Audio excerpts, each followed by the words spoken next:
With the release of Arcane Season 2 came another great cultural divide. Those who thought it was a masterclass in animated series, let alone video game adaptations, and those who hate it more than I hate financial, gender, or racial injustices.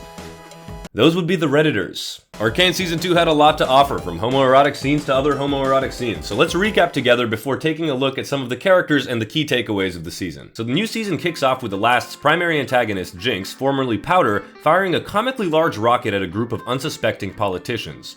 Unfortunately, many of them seem to have hit the town, as it were, with critically low HP. Those with low HP end up being executed by the rocket, including Caitlyn's mother and Victor. In a desperate attempt to save his soulmate, Jace grabs the morally ambiguous, potentially world-ending device and puts Victor in a state of $250 million suspended animation.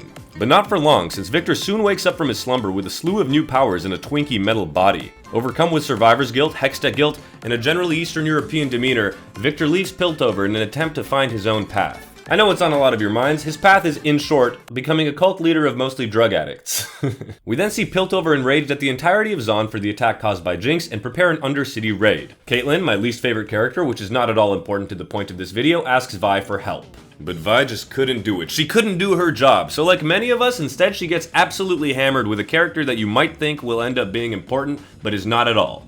His name, completely irrelevantly, is Loris.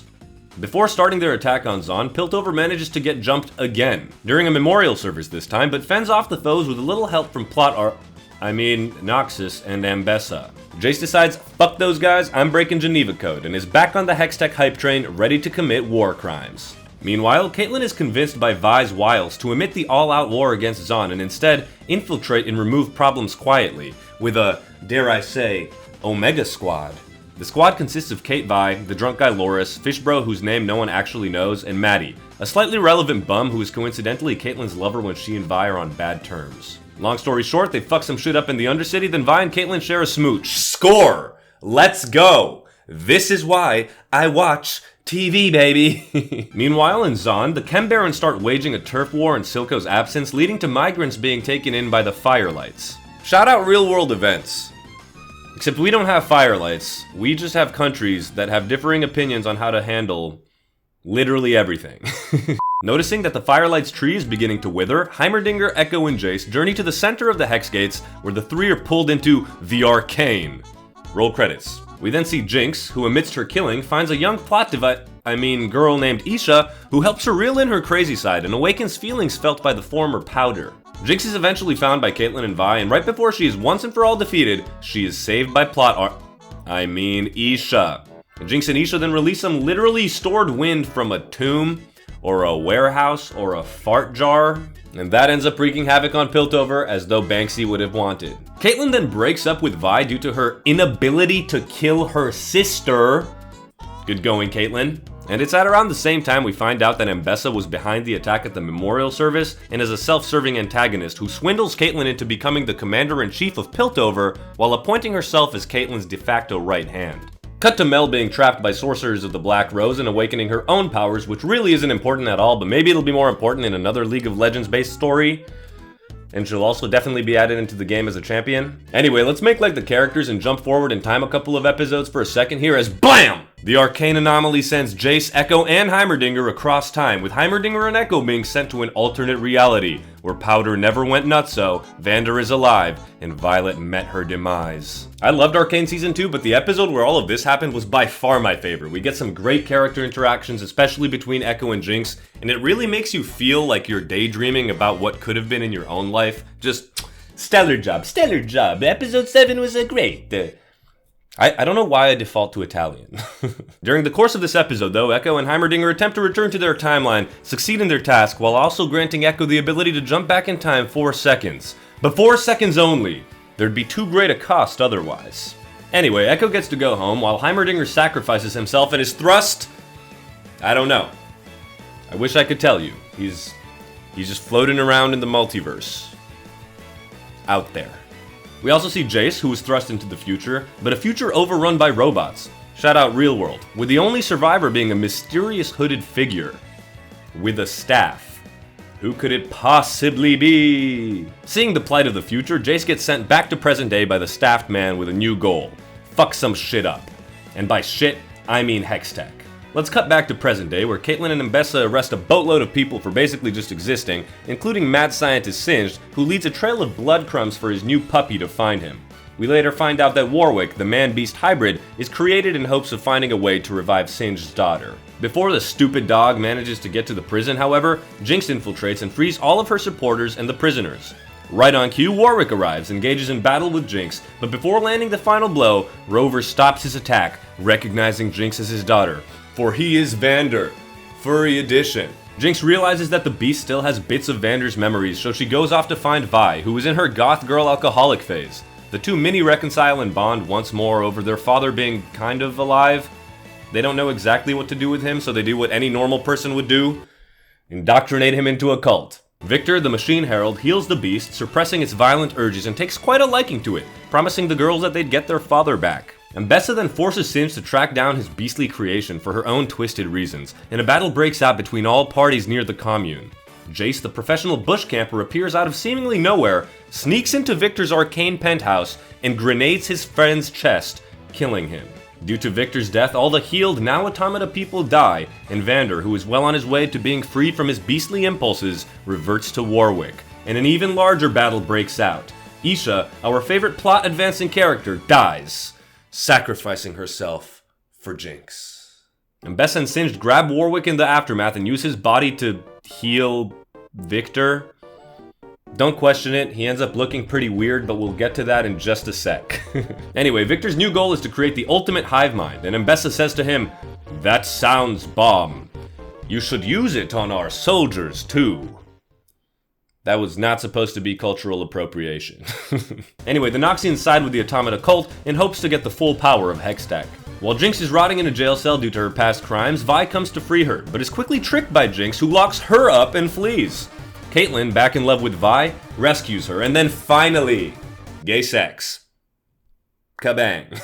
After one of the more cringe scenes in the show, in my opinion, Caitlyn and Vi team up with Jace and Mel to stop the oncoming onslaught by Noxus and Ascended Victor's army. Then we've got the climax of the show, an all-out war between the two factions, with Echo and Jinx joining to help against the Automata. We also find out that Maddie, Caitlyn's side piece, is evil. And then she shoots herself in the head. And dies. And also Loris dies. Jinx and Vi then fight against their long-lost father Vander, but are interrupted by the larger-scale fight between Victor and Jace, as Victor reaches the anomaly. Victor begins assimilating everyone in the area, but Echo literally skates in to save the day, reverting time back further than 4 seconds, and helping Jace in the fight against the Eastern European. Now you might be asking, he reverted time back further than 4 seconds? What happened? Who died? And that's an incredibly important question, and the answer is... So we find out that the future Jace saw was one where Victor's plan succeeded, ruining the world. Realizing the error of his ways, the future Inhuman Transcendent sets off on his own quest. Future Victor goes back in time, saves Jace, setting him on a path of Hextech research with Victor, so that he could one day put an end to this madness. Victor destroys the world multiple times over in his quest, because he is a legend. After bonding over seeing the future, the two are able to reconcile, and we realize that they are not just gay. They are cosmic gay. I dare say, if they had gay sex, it would be less gay than whatever transpired in this scene. And then Riot employees come out and say, just so you guys know, Victor and Jace are completely platonic and not gay. There you go again, ruining it. This is why I watch TV. Riot ruining things since 2009, I think. Cosmic homosexuality is so powerful that it frees everyone from the Automata grasp, while unfortunately sending Jinx and Vander to their doom. But also Jinx is definitely alive. Jason Victor? Couldn't tell you. No idea. Heimerdinger? Already forgot he existed. And scene. I know that was a lot, but now the important part.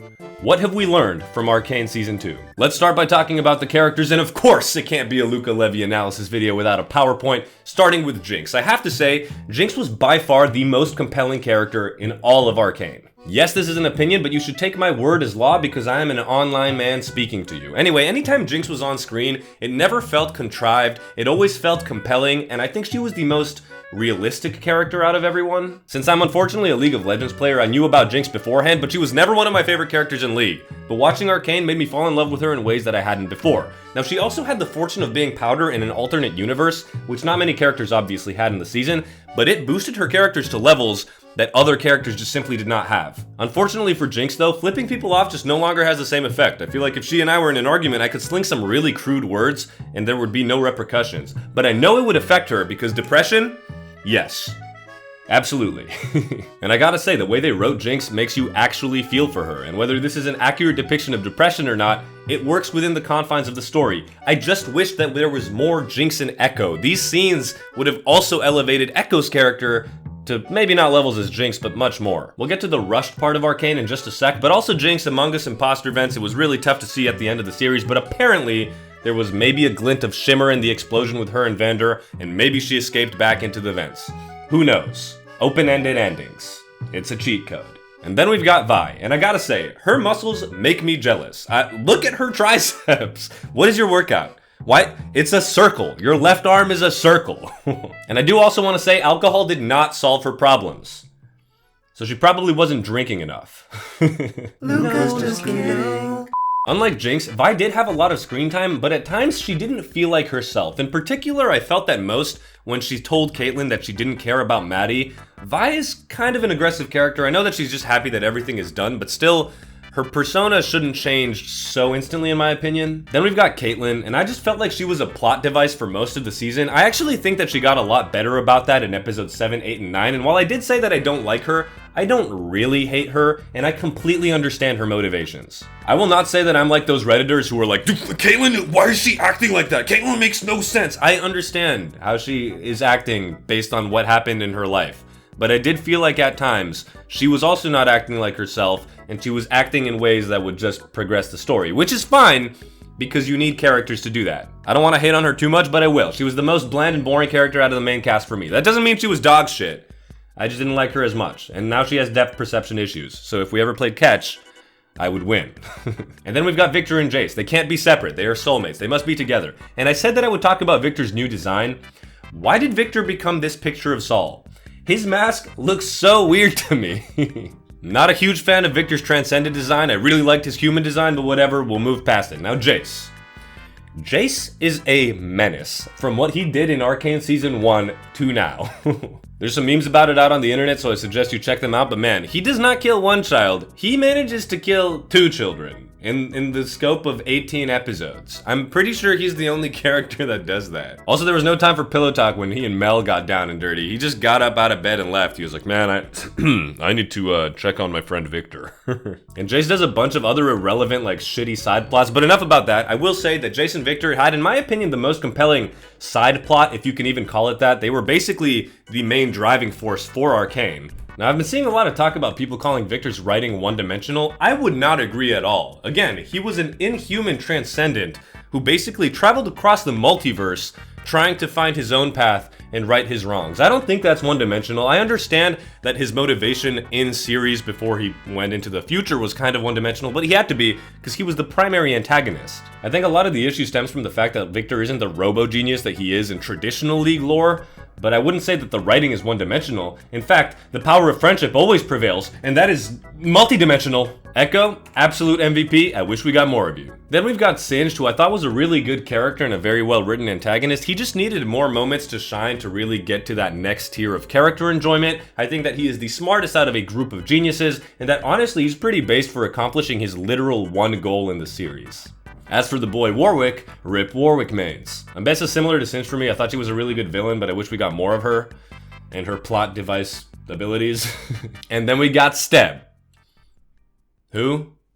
You learn why side characters stay in their fucking lanes. So in conclusion, what can we say about Arcane Season 2? I think it did feel rushed at times, but 3 seasons may have been far too many. In my opinion, the best episodes were probably 3 through 7. Episodes 8 and 9 felt a little rushed, and episodes 1 and 2 didn't feel like they had that arcane power within them. In that same vein, I feel like the character resolutions felt a little too vague. We don't know what happened to Jinx. Caitlyn and Vi are seen for like one scene. Victor and Jace, who knows? Heimerdinger, who knows? We don't even really see Echo. I'd like more of a conclusion, and I think at the end of the day, it's important to note that it really is just one big League of Legends ad. And there's a lot of issues that people have, but it's mostly the player base, because they don't like the change that is happening to their lore and characters. But with all that being said, I hope that it sets the standard for animated series. The animation itself was glorious, spectacular, phenomenal, and while I don't appreciate usually that type of music, I don't listen to it myself, it fit the style really well. Now this might come controversial to some Redditors, but it's okay to change the lore. Things change. Your characters can actually become even cooler when they change. And guess what?